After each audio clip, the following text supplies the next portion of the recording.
जिंदगी का असली मोड़ वही होता है जब इंसान समझ जाता है कि उसका जन्म सिर्फ जीने के लिए नहीं बल्कि किसी बड़ी वजह के लिए हुआ है।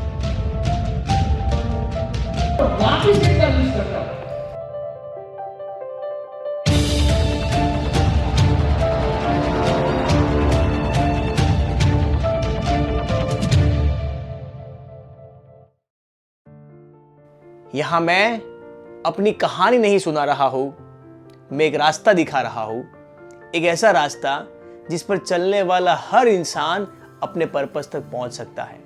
जिंदगी के कुछ साल ऐसे भी आते हैं जब हम खो जाते हैं, जब लगता है कि हम किस लिए हैं, पता ही नहीं है।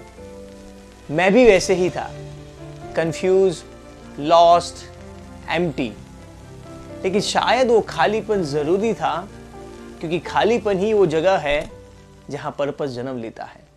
जब मेरी पढ़ाई पूरी हुई तब मेरे भी सपने वैसे थे जो हर युवा के होते हैं। बड़ा नाम कमाऊंगा, बड़ा पैसा कमाऊंगा, दुनिया में अपनी पहचान बनाऊंगा। लेकिन जिंदगी ने मेरे सपनों को शुरू होने से पहले ही पलट दिया।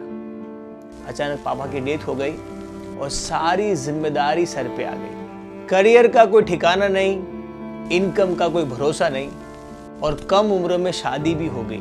एक तरफ परिवार की जिम्मेदारी और दूसरी तरफ खाली जेब। उस समय मेरी हेल्थ भी मेरे हालात की तरह टूटी हुई थी। एक एक दिन में 20-20 सिगरेट पी लेता था। कभी नींद नहीं आती थी, कभी चैन नहीं मिलता था। डायरेक्शन नहीं, पर्पस नहीं और खुद से कोई उम्मीद भी नहीं थी। लेकिन आज पीछे देखता हूं तो समझ आता है कि उस वक्त जो भी डर लग रहा था असल में वो रास्ता था। क्योंकि कभी कभी रास्ता तब साफ होता है जब जिंदगी आपको इतना तोड़ देती है कि आपको खड़े होने के अलावा कोई विकल्प ही नहीं रहता। अपने हालात और अपनी हेल्थ दोनों के लिए हमेशा किस्मत को दोष देता था। लगता था मेरी किस्मत ही ऐसी है, चाहे जितना भी कोशिश कर लूं मैं कभी फिट नहीं हो सकता। 90 किलो का था, 5 किलो कम करता था, 6 किलो वापस बढ़ा लेता था। दिल में बदलाव तो चाहता था, लेकिन दिमाग से एक डर बैठा हुआ था कि मैं तो जेनेटिकली ही मोटा हूं, क्योंकि मेरे मॉम एंड डैड भी तो ओवरवेट थे। उस समय एक दोस्त मिला जिसने मेरी पूरी सोच ही पलट दी। उसने बोला कि love, weight loss is a science, science को सीखो। प्रॉपर साइंटिफिक नॉलेज हो तो कोई भी इंसान अपनी हेल्थ को ट्रांसफॉर्म कर सकता है। उसकी बात ने मुझे रोक दिया, सोचने पे मजबूर कर दिया। पहली बार लगा कि शायद दोस्त मेरी किस्मत का नहीं, मेरी अंडरस्टैंडिंग का था। और यहां से मेरी असली कहानी शुरू हुई। और फिर मैंने मुंबई में हेल्थ कोचिंग इंस्टीट्यूट में एडमिशन लिया। मेरी जर्नी बिल्कुल भी आसान नहीं थी। मंडे से सैटरडे जॉब, संडे सिर्फ फैमिली का दिन। लेकिन मैंने फैसला किया, अब मैं एक दिन मेरे फ्यूचर के लिए होगा। मैं सुबह 4 बजे उठता, 5 बजे की सूरत से ट्रेन पकड़ता, 9 बजे मुंबई पहुंचता।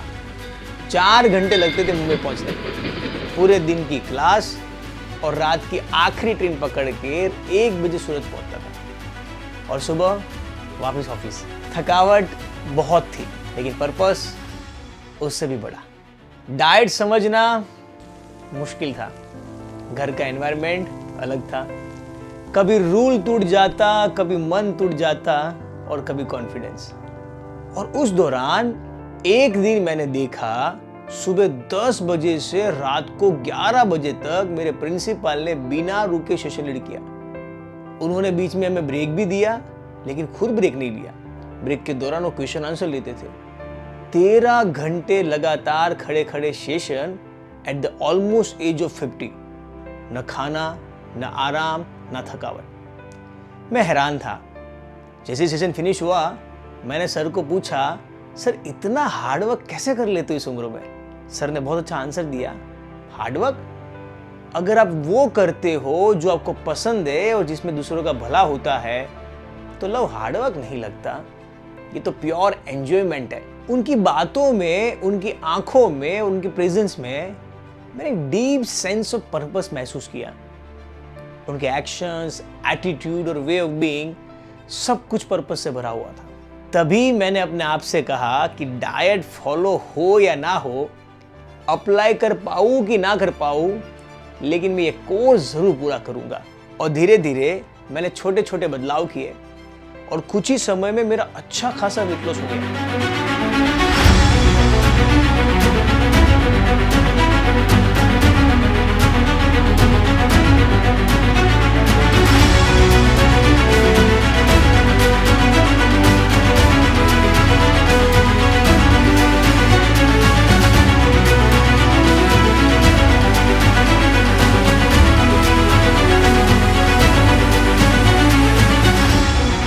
अब मेरे पास अप्लाइड साइंटिफिक प्रॉपर नॉलेज था। मैंने कहीं सुना था कि नॉलेज तब तक मीनिंगफुल नहीं होता जब तक वो किसी और की जिंदगी बदल ना दे। लेकिन सवाल ये था कि इस नॉलेज को लोगों के पास कैसे पहुंचाऊं। जॉब की वजह से सोशल मीडिया में भी तो प्रमोट नहीं कर सकता था। बहुत चिंतित था, क्या करूं, कुछ समझ में नहीं आ रहा था। फिर एक दिन एक ख्याल आया कि जिन लोगों को एटलीस्ट जानता हूं उनको पर्सनल ब्रॉडकास्ट व्हाट्सएप भेजूंगा, कुछ ना कुछ इन्फॉर्मेशन शेयर करता रहूंगा, मेरे नए प्रोफेशन के बारे में बताऊंगा, फ्री में डाइट दूंगा, फ्री में कंसल्टेंसी दूंगा। और फिर लोगों के रिस्पॉन्स आने लगे। मेरी जॉब सुबह 9 से रात को 8 की थी, लेकिन 8 बजे के बाद मैं लोगों के घर जाता, BMI मशीन लेकर फ्री में डाइट देता, 5 से 15 लोगों को छोटे छोटे सेमिनार करके नॉलेज भी बांटता। लक्ष्य एक ही, किसी की जिंदगी थोड़ी सी बेहतर हो जाए। नींद टूटी हुई, रूटीन बिखरा हुआ, लेकिन मेरे प्रिंसिपल की तरह मेरे लिए हार्डवर्क नहीं था, मेरे लिए प्योर एंजॉयमेंट था। लोग कहते थे कि तुम बहुत सेवा करते हो, तब मुझे भी यही लगता था, लेकिन आज जानता हूँ कि वो सिर्फ सेवा नहीं थी, वो मेरे करियर का फाउंडेशन था, वो मेरी आइडेंटिटी का जन्म था और मेरे पर्पस का पहला कदम था। लेकिन एक सच्चाई ये भी थी कि जब आप फ्री में नॉलेज देते हो तो लोग अक्सर उसे टेकन फॉर ग्रांटेड लेते हैं, सीरियसली नहीं लेते। कुछ लोग तो सुनते ही नहीं थे, कुछ लोग सुनते थे लेकिन अप्लाई नहीं करते थे। और सच कहूँ तो अंदर से अच्छा भी नहीं लगता था, डीमोटिवेशन आता था, दिल टूटता था, सवाल उठते थे, क्या मैं गलत तो नहीं कर रहा हूँ, क्या नॉलेज सच में किसी तक पहुँचेगा। लेकिन मैं अपने पर्पस तक टिका रहा। मुझे किसी ने एडवाइस दी कि लव, तुम अपना काम करो, लोग अपना काम करेंगे, और बस मैं करता रहा। एक हमारे टीचर थे जिसको न्यूट्रिशन के बारे में बड़ी डेप्थ अंडरस्टैंडिंग थी, वो बहुत अच्छा पढ़ाते थे। मुझे आज भी उसका नाम याद है, शिल्पी अरोरा मैम। एक दिन मैम ने ऐसी बात कही जो मुझे पूरा अंदर से हिला दिया। मैम ने कहा कि मैं 40 साल की एज तक बैंक मैनेजर रही और फिर मैंने ये कोर्स ज्वाइन किया, मुझे पर्पस मिला और मैंने अपना करियर ही बदल दिया। ये सुनकर मैं पूरा भीतर से हिल गया।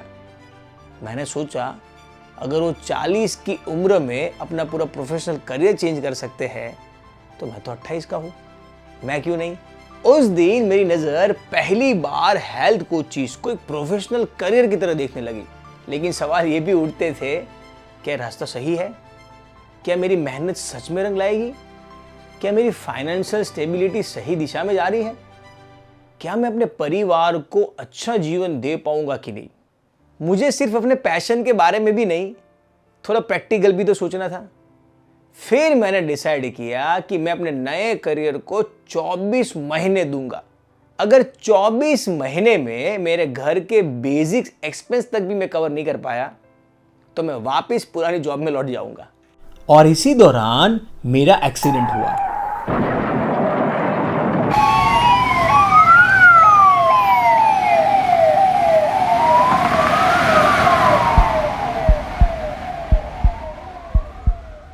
Love is having acute traumatic back injury, specifically L4-L5 disc prolapse, associated with knee injury in which grade 2 ligament sprain. Back injury और नी इंजरी के कारण लव को कम से कम 3 महीना तो बेड रेस्ट की ज़रूरत पड़ेगी। मैं बिस्तर पर था, चल नहीं सकता था, काम नहीं कर सकता था, बॉडी रुकी हुई थी, लाइफ रुकी हुई थी, लेकिन सोच वो पहली बार दौड़ रही थी। उस समय लग रहा था कि ये मेरी ज़िंदगी की रुकावट है, लेकिन आज समझता हूँ ये मेरी ज़िंदगी का सबसे बड़ा गिफ्ट था। क्योंकि अगर वो एक्सीडेंट नहीं हुआ होता तो मैं CFL से कभी जुड़ नहीं पाता। वो दर्द मेरी दिशा बन गया। बिस्तर पर लेटे लेटे एक थॉट बार बार दिमाग में आता था कि मैं कैसे इस साइंटिफिक नॉलेज को घर घर तक फैलाऊं। उस समय एक्सीडेंट के दिनों में भाविन सर मेरे घर मिलने आए थे। उनको देख के एक ख्याल आया, क्यों ना ये मैं नॉलेज CFL के प्लेटफॉर्म से बांटूं। मैंने डिसीजन बना लिया, मैं CFL का हिस्सा बनूंगा। जैसे ही मैं थोड़ा ठीक हुआ, मैं Bhavin sir and Minal Ben को अप्रोच करने गया and that was turning point of my life. जिंदगी में कुछ लोग ऐसे आते हैं जो सिर्फ सपोर्ट नहीं देते बल्कि आपकी नई पहचान बना देते हैं। मेरे लिए दो लोग कोच फॉर लाइफ के फाउंडर भाविन सर और कोच फॉर लाइफ के CEO मिनल बेन थे। और यहां से समाज में बदलाव लाने की मेरी कहानी की शुरुआत हुई। उन्होंने मुझे मौका दिया, मेरा पहला फ्री सेशन ऑर्गेनाइज किया। मेरे पास कोई सेटअप नहीं था, कोई लाइटिंग नहीं थी, कोई बैकग्राउंड नहीं था, सिर्फ एक पुराना 16,000 का डेल का लैपटॉप। घर के अंदर मैंने टेबल, तकिया और कुछ सामान मिला के मैंने पूरा लैपटॉप सेट किया और यही मेरा पहला स्टूडियो था। मुझे आज भी याद है, मेरे फ्री सेशन में उस दिन 250 लोग आए थे। 2.5 घंटे का सेशन था, थोड़ा सा नर्वस था, 1.25 घंटे में मैंने फिनिश कर दिया था। और आज जब उस दिन को याद करता हो तो समझ आता है, कभी कभी शुरुआत परफेक्ट नहीं होती, बस शुरुआत होनी चाहिए। स्टार्टिंग में कुछ और चैलेंज भी आ रहे थे। जब रेशन नहीं होते थे या कम रेशन होते थे, मैं बहुत निराश हो जाता था। मैं लोगों को अपनी सर्विस देने के बाद जो पैसे मांगने होते हैं, मैं नहीं मांग पा रहा था। मुझे आज भी याद है, सुनील सर बांधिया जिससे मैं उस समय पे एडवाइस लेता था, उनकी एक बात, जिस बात को मैंने जीवन का हिस्सा बना लिया। उन्होंने बोला था उस समय पे, लव, तू मांग नहीं रहा है, तू दे रहा है। तू अपनी सर्विस दूसरों को सेल करके उनके ऊपर उपकार कर रहा है। और सच में मुझे बात टच हो गई। और दूसरी ओर मिनल बेन, जो मुझे बार बार समाज में जो मेकिंग डिफरेंस का जो पर्पस था, उसको हमेशा याद दिलाते थे और वही मुझे इंस्पायर करता था। बहुत बार नेगेटिव कमेंट्स आते थे, लोग क्रिटिसाइज करते थे सोशल मीडिया पर, जूम मीटिंग में। कभी कभी मैं क्रिटिसिज्म को हैंडल नहीं कर पा रहा था। सच कहूं तो बहुत बुरा लगता था। लेकिन उस वक्त विपासना मेडिटेशन ने मुझे बहुत सपोर्ट किया। हर कोच को अपनी जिंदगी में कम से कम एक बार विपासना मेडिटेशन की 10 दिन की शिविर जरूर करनी चाहिए। यह आपको सिखाती है कि मुश्किल समय में प्रेशर को कैसे हैंडल किया जाए। आज भी मैं हर साल कम से कम 10 दिन के लिए विपासना मेडिटेशन की शिविर जाता हूँ। यह मुझे हमेशा खुद को और अपने पर्पस को क्लियर बनाने में बहुत हेल्प कर रहा है।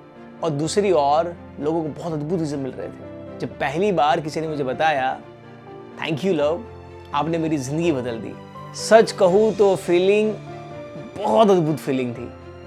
मैं शायद शब्दों में नहीं बता सकता।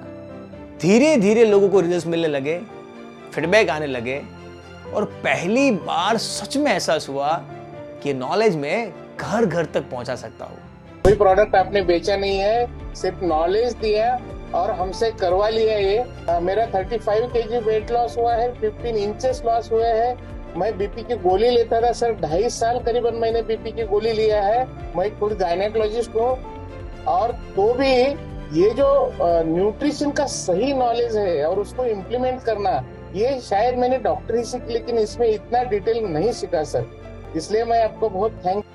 पहले फ्रीडम फॉरएवर पेड वर्कशॉप में 15 लोग आए, फिर 15 से 50 हुए, 50 से 100 हुए, 100 से 500 भी हुए। और आज पेड वर्कशॉप की खाली बात करूं तो 30,000 से ज्यादा लोगों ने हमारे पेड वर्कशॉप किए। फ्री वर्कशॉप की बात करूं तो ऑलमोस्ट 1 लाख से ज्यादा लोगों को मैं एजुकेट कर चुके हैं। और सबसे इंपॉर्टेंट, किसी का 50 किलो गया, किसी का 45 किलो, किसी का 40, किसी का 35। Diabetes, blood pressure, uric acid, thyroid, constipation, knee pain, joint pain और ऐसी अनेक बीमारियों से लोग बचे। पीसीओडी नॉर्मल हुआ, कोलेस्ट्रॉल ठीक हुआ, थायराइड कंट्रोल में आया और ऐसे एक नहीं 10,000 से ज्यादा सक्सेस स्टोरी क्रिएट हो गई। 10,000 से ज्यादा लोगों ने या तो वीडियो में, या तो फोटो देके, या तो राइटअप में हमें बताया कि उनकी जिंदगी में बहुत बदलाव आया है। लोगों के ये लाइफ में अद्भुत ट्रांसफॉर्मेशन हो रहे थे, समाज में अद्भुत चेंज आ रहे थे। और उसी दौरान गांधी जी की एक गहरी बात मुझे याद आई, लीडर वो नहीं होता जो फॉलोअर्स बनाए, लीडर्स वो होता है जो लीडर बनाए। और उसी पल एक थॉट बिजली की तरह आया, अगर मैं अकेला इतने सारे लोगों की जिंदगी बदल सकता हूं, तो मेरे जैसे हजारों कोचेस पूरे भारत की और पूरे विश्व की हेल्थ बदल सकते हैं। और यही थॉट ISHF की पहली सांस थी। पहला बैच शुरू करना था, लेकिन दिल में एक बात बिल्कुल साफ थी, ये मिशन अकेले का नहीं है।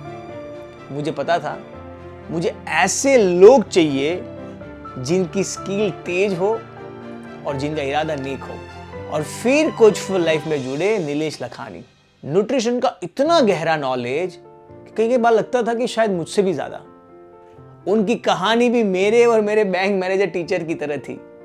30 साल तक वो कोई ऑल फील्ड में काम कर रहे थे, लेकिन एक दिन उनको एहसास हुआ कि मुझे पूरी जिंदगी लोगों की हेल्थ को बेहतर करने में देना है। और धीरे धीरे फिर कोच फॉर लाइफ में कोचेस जुड़ते गए। योगेश पटेल, जिन्होंने आगे जाके DFT कोर्स की जिम्मेदारी ली, सुमित सुतरिया, किशन फूमकिया, कोचेस जुड़ते गए। हम सब ने मिलकर अपने अपने काम डिवाइड किए। फिर हम सब ने मिलकर द कंप्लीटेड प्रोग्राम शुरू किया, जहां पे लोगों को अनएक्सपेक्टेड रिजल्ट्स मिल रहे थे। और उसी दौरान ISHF 1 बैच स्टार्ट करने का हमने फैसला लिया। हम बहुत क्लियर थे, हमारे देश को सिर्फ हेल्थ कोचेस की जरूरत नहीं है, बल्कि ऐसे हेल्थ कोचेस चाहिए ऑथेंटिक, जो पहले खुद की लाइफ चेंज करे और फिर समाज के लिए बहुत बड़ा चेंज लाए। हमने फैसला किया कि ISHF की फीस 1 लाख होगी, ताकि सिर्फ कमिटेड स्टूडेंट ही आए, ऐसे स्टूडेंट जो सर्व करना चाहते हो, ना कि शॉर्टकट ढूंढना। लेकिन एक और सवाल उठा, हमारे पास ऑलरेडी अच्छे क्लाइंट का डेटा तो है, स्टूडेंट तो मिल जाएंगे, लेकिन हमारे पास एक्सपीरियंस नहीं है। 1 लाख रुपए हम कैसे चार्ज कर सकते हैं? फिर हमने एक बोल्ड डिसीजन लिया, हम एडमिशन तो 1 लाख रुपए में ही लेंगे, लेकिन पहली बैच की पूरी फीस उन सारे स्टूडेंट को इंटरेस्ट के साथ वापस करेंगे। हम भी 1 साल सीखना चाहते थे, उनकी ग्रोथ को देखना चाहते थे और खुद को प्रूव करना चाहते थे। आप यकीन नहीं करेंगे, पहली बैच के लिए 110 फॉर्म आए और हमने सिर्फ 60 स्टूडेंट को सिलेक्ट किया और उन सब से सिर्फ 10,000 रुपये लिए, वो भी इंटरेस्ट के साथ वापस किए। पहली बैच खत्म होने के बाद कुछ स्टूडेंट ने ऐसा काम किया जिन्होंने हमें शॉक कर दिया। कुछ स्टूडेंट ने 2 से 3 महीने में 50 क्लाइंट तक पहुंच गए। कोई स्टूडेंट्स वेबिनार लीड करने लगा, कुछ स्टूडेंट्स लोगों की लाइफ ट्रांसफॉर्म करने लगा, और कुछ स्टूडेंट तो ऐसे आए कि जो आगे जाके ISHF की फैकल्टीज बने, जैसे पिनल पटेल, श्रुति गोयल, प्रियांशी। और इस दौरान हमारे साथ जुड़े बबीता पाटिल, जिन्होंने बैकएंड की सारी जिम्मेदारी बहुत अच्छी तरह से निभाई।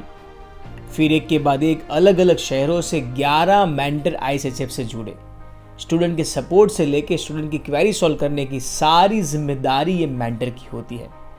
हमने ISHF में एक वैल्यू बनाई है कि हमारे जो भी मेंटर्स या फैकल्टीज रहेंगे वो ISHF के पास पार्टिसिपेंट्स ही होने चाहिए, ताकि वो हमारे मिशन एंड हमारे वैल्यूज के साथ अलाइन हो। ये सारे मेंटर्स की सिलेक्शन से लेके ट्रेनिंग की सारी जिम्मेदारी नीलेश लखानी एंड बबीता पाटिल की है।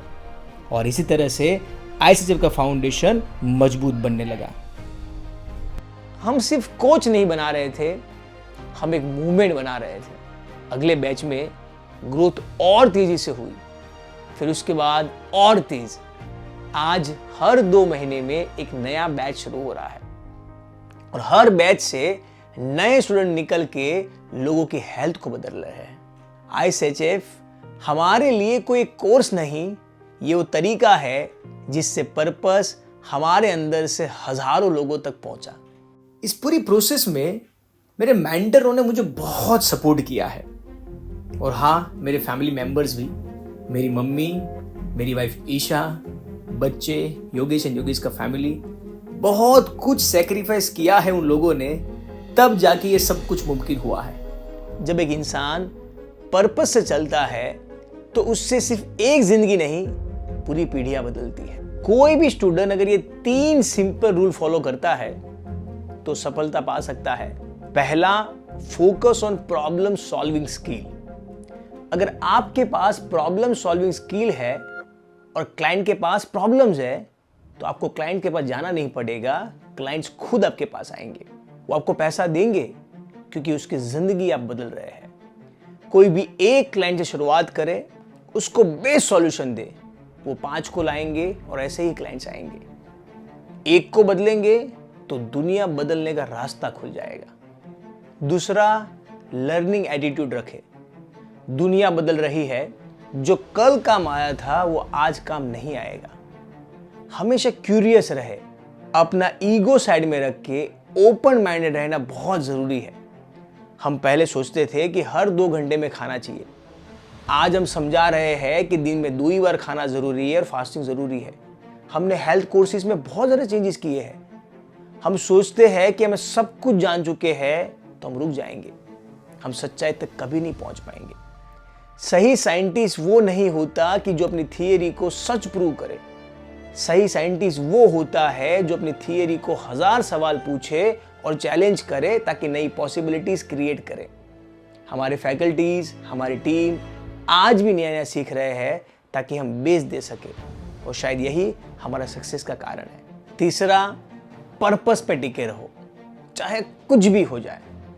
हमें भी फाइनेंशियल लॉस बहुत हुए, सिस्टम बनाने में, एप्लीकेशन बनाने में, नए प्रोजेक्ट बनाने में कई बार लाखों का नुकसान किया, लेकिन एक चीज़ के ऊपर हमने कभी कॉम्प्रोमाइज़ नहीं किया, वो है हमारी कोर वैल्यूज़। हाँ, कोच फॉर लाइफ एक प्रोफेशनल कंपनी है, कंपनी चलाने के लिए पैसे चाहिए, लेकिन हमने कभी भी झूठ बोलकर क्लाइंट लेने की कोशिश नहीं की। कई बार सच बोलने में नुकसान भी हुआ, लोग हाथ से निकले, अपॉर्चुनिटी मिस हुई, पर शॉर्ट टर्म बेनिफिट देखकर हमने कभी भी अपने पर्पस को नहीं बेचा। और शायद इसी वजह से जब भी हम फाइनेंशियल क्राइसिस से गुजरते थे तो किसी न किसी रूप में ऊपर वाले की तरफ से मदद आई जाती थी। कभी कोई बड़ा प्रोजेक्ट, कभी अनएक्सपेक्टेड अपॉर्चुनिटीज़ और कभी किसी ऑर्गेनाइजेशन का इनविटेशन। अभी हाल ही में एक प्रोजेक्ट आया, 1000 लोगों का पर पर्सन 3500 रुपये, 35 लाख रुपये ओनली 6 सेशन लीड करने का। Huge financial benefits. आज समझ आता है क्यों हमारी राह कभी बंद नहीं हुई, क्योंकि हमारा फोकस प्रॉफिट पे नहीं था, सर्विस पर था। हमारा इरादा अर्निंग पर नहीं, इम्पैक्ट पर था। हमने भले लाखों करोड़ों रुपए नहीं कमाए हो, लेकिन आज हम गर्व से कह सकते हैं कि हमने उन लाखों करोड़ों की ब्लेसिंग कमाई है जिसका कोई प्राइस टैग नहीं है। हमने कोई कंपनी नहीं बनाई, हमने एक वैल्यू ड्रिवन ब्रांड बनाई, एक ऐसी ब्रांड जिसमें ट्रस्ट करेंसी है, पर्पस कैपिटल है और ब्लेसिंग हमारा प्रॉफिट है। और अगर मैं एक छोटे से 16,000 के लैपटॉप से घर के कोने में टेबल के ऊपर तकिया लगा के सेटअप से समाज में इतना बड़ा चिन्ह ला सकता हूं, तो ये आप भी कर सकते हैं। बस आप जो भी बिलीव करते हैं पूरी शिद्दत से उसको स्प्रेड करने में लग जाइए। इस दौरान बहुत सारी चुनौतियों का सामना करना पड़ेगा, बहुत बार मेहनत रंग नहीं लाएगी, बहुत बार डाउट्स भी आएंगे, 99 बहाने मिलेंगे आगे नहीं बढ़ने के। एक बहाना ढूंढना है कुछ करने के लिए। इस राह पर टैलेंट नहीं चाहिए, एक इरादा चाहिए। बड़ा सेटअप नहीं चाहिए, बड़ा पर्पस चाहिए। और अगर आपका पर्पस साफ है तो 16,000 का लैपटॉप भी 16 करोड़ का काम दे सकता है। आज हमारे देश में 35 करोड़ से 40 करोड़ लोग फैटी लीवर के शिकार हैं। 10 करोड़ से ज़्यादा लोग हमारे यहाँ डायबिटिक है। 21 करोड़ से ज़्यादा लोग ब्लड प्रेशर के शिकार हैं। फीमेल में पीसीओडी कॉमन बन चुका है। शादीशुदा लोग इनफर्टिलिटी के शिकार है। 40 साल के लोग नी पेन, जॉइंट पेन के शिकार है। Uric acid, thyroid, constipation, acidity हमारे यहाँ कॉमन बीमारी हो चुकी है। मोटापा हमारे यहाँ फैशन बन चुका है। ये हमारी जिम्मेदारी है। हमारा काम एक केवल प्रोफेशन नहीं है, हमारा काम उनकी जिंदगी बदलना है। हमारा काम उन लाखों लोगों को मदद करना है जो अपनी जिंदगी से हार चुके हैं। और अब ये हम पर निर्भर करता है, हम क्या करते हैं, कहाँ जाते हैं और कितनी ताकत से अपने पर्पस को अपनाते हैं। अब समय है पर्पस के साथ जीने का, दुनिया को बेहतर कल देने का। आप शायद पूरी दुनिया चेंज नहीं कर सकते, लेकिन अगर आप चाहे तो किसी एक व्यक्ति की पूरी दुनिया चेंज कर सकते हैं।